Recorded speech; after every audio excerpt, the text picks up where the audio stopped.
नमस्कार दोस्तों, मैं सागर आप सभी को पीजीटी इंग्लिश के प्रिपरेशन के लिए मैं कुछ टिप्स आपको देना चाह रहा हूं, क्योंकि मैं भी एक एस्पेरेंट हूं और इन दिनों मैं तैयारी में लगा हुआ हूं। बहुत सारे दोस्तों से मेरी इन दिनों बात हो रही है जो प्रिपरेशन में लगे हुए हैं, और अगर आप अपने प्रिपरेशन में लगे हुए हैं तो आपको दो तीन चीज़ों को बड़ी ध्यान देने की ज़रूरत है। जैसे कि अगर आप रोमांटिक एज पढ़ रहे हैं तो रोमांटिक एज में कितने राइटर हैं उनके नाम आपको आनी चाहिए।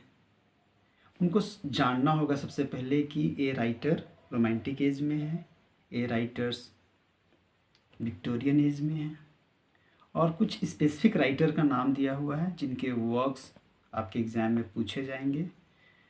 अगर हम रोमांटिक एज की बात करें तो रोमांटिक एज में हमारे सबसे पहले राइटर आते हैं विलियम वर्ड्सवर्थ। 1798 में लिरिकल बैलेट्स के साथ उन्होंने शुरुआत की, और उनके परम मित्र रहे एस.टी. कॉलरिज। आगे हम अगर बात करें रोमांटिक एज में तो हमारे आ जाते हैं हैज़लिट। हम बात कर सकते हैं पर्सी वेसी शेली, जॉन किट्स, चार्ल्स लैम्ब, ले हंट। ये हमारे रोमांटिक एज के राइटर हुए। अगर हम बात करें विक्टोरियन एज के राइटर्स के तो सबसे पहले आते हैं हमारे Albert Lord Tennyson, Thackeray, Matthew Arnold, Charles Dickens, और बहुत सारे अदर राइटर भी हैं, Thomas Carlyle, John Ruskin, Walter Horatio Pater. ये राइटर विक्टोरियन एज के अंतर्गत आते हैं। अगर हम स्पेसिफिक वर्क की बात करें तो विलियम बटलर येट्स के बहुत सारे पोएट्री को हमें पढ़ना है। अगर फर्स्ट पोएट्री की बात की जाए तो आप पढ़ सकते हैं, आपके सिलेबस में भी दिया हुआ है, बाइजेंटियम, सेलिंग टू बाइजेंटियम।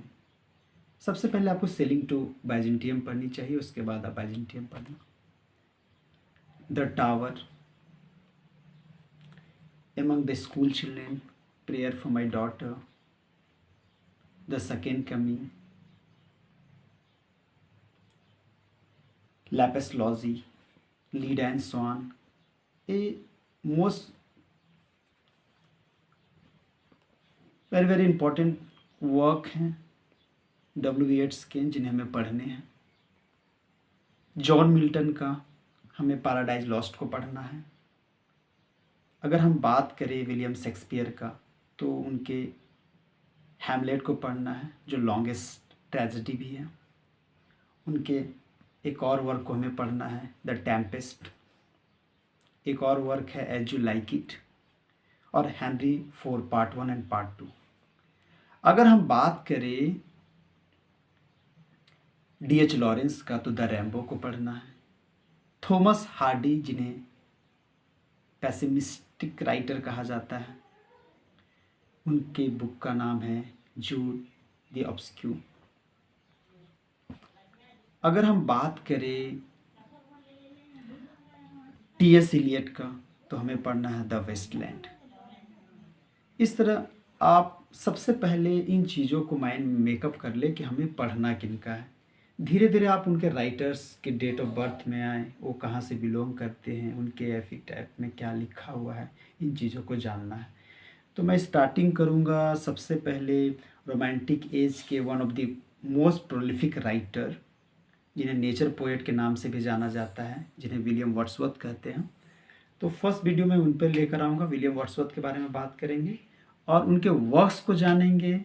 उन्होंने कैसे एस.टी. कॉलेज के साथ मिलकर लिरिकल बैलेट्स को लिखा। लिरिकल बैलेट्स में हम देखेंगे देयर आर 23 पोएम्स, जिनमें एस.टी. कॉलेज के 4 और 19 वर्क हमारे विलियम वर्ड्सवर्थ के हैं।